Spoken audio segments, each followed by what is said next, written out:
എന്താടോ പെരുന്നാളെന്നായിട്ട് ഒരു പണിയില്ലട്ടോ നാട്ടിലൊന്നും. പണിക്ക് നമ്മൾ ആദ്യം പോണില്ലല്ലോ. അതെ, നമ്മള് പോണില്ല, എന്നാലും പണിയൊന്നും ഇല്ല അറിയാം.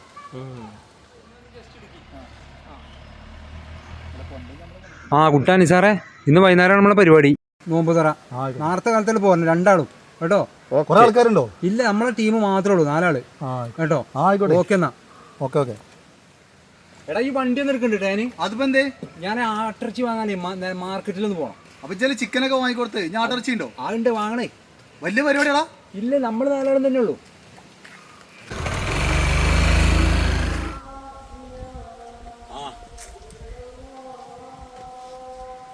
അല്ല ഉണ്ണിയേട്ടാ, നിങ്ങൾ ജംഷന്റെ വീട്ടിലത്തെ തുറവിക്ക് നേരത്തെ കാലത്ത് പോന്നിക്കണല്ലോ. ഇന്നാണല്ലോ തുറവില്ലേ? അന്ന് തന്നെയാണേ. അല്ല, എന്തായാവല്ലേ? ഓന് ചിക്കനും മട്ടനൊക്കെ വാങ്ങിക്കാണ്ടാണ് പോയിക്കണ് വീട്ടിക്ക്.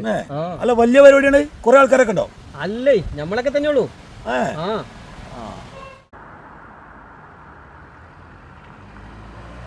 ഇനി എങ്ങോട്ടെങ്ങനെ പോണത്? ഇനി എന്താ വാങ്ങാനുള്ളത്? എടാ, ഞാൻ മഞ്ചേരി മാർക്കറ്റിൽ ഒന്ന് പോയി വരാം. അവിടെ യമുവിന്റെ ഇറച്ചി ഉണ്ടല്ലോ, 10-30 കിലോമീറ്റർ ഓടണ്ടേ. അപ്പൊ ഞാൻ വേഗം പോയി വരാം കേട്ടോ. അതും കൂടി വാങ്ങി വരാം. ഉണ്ണിയേട്ടാ മറക്കല്ലിട്ടോ.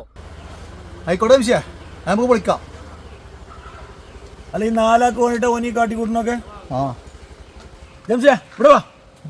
എന്തേ ഇവിടെ പടുവാ, നിങ്ങളോടൊക്കെ ഒരു കാര്യം പറയാണ്. ഇടുവാ.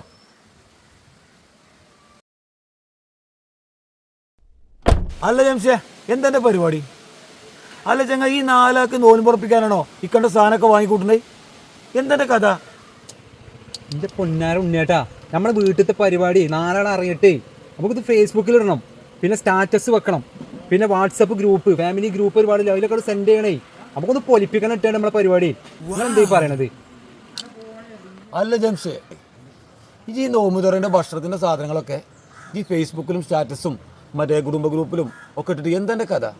ചെങ്ങ, ഇതിനൊന്നും ഒരു ഗതിയില്ലാത്ത കുറേ ആൾക്കാരുണ്ട് ഈ നാട്ടിലൊക്കെ. ഓല് കാണുമ്പോൾ എന്തൊരു വിഷമം ഉണ്ടാവും ഇവർക്കൊക്കെ. അല്ല, നബി വചനം കേട്ടിട്ടില്ലേ? ചെങ്ങ, നമ്മളെ വീട്ടിൽ ഭക്ഷണം കഴിക്കണമെങ്കിൽ അയലക്കത്തെ ആൾക്ക് ഭക്ഷണം കഴിക്കണോ ചോദിച്ചിട്ട് വേണം നമുക്ക് കഴിക്കാൻ. എന്നിട്ടാണ് എൻ്റെ ഈ ചിക്കനും മട്ടനും എമും കൂമും സ്റ്റാറ്റസും ഫേസ്ബുക്കൊക്കെ. അണക്കറിയില്ല ജംഷേ, 24 മണിക്കൂറും TV കാണുന്ന ആൾക്കാരാണ് നിങ്ങളൊക്കെ. ചെങ്ങായി, ആ ഗാസയിലും പാലസിലോ കണ്ടില്ല ഒരു കഷ്ണം ബ്രെഡിനാണ് ഓരോ കുട്ടികൾ കിടന്നായിട്ട് ഇങ്ങനെ കരയുന്നതും ഇറങ്ങാറായിങ്ങാണ്ട് പോയനെ കണ്ടിട്ടില്ലെങ്കിൽ. അതിന് നിന്നിട്ട് കുറേ സപ്പോർട്ട് ചെയ്യാൻ കുറേ ആൾക്കാരും.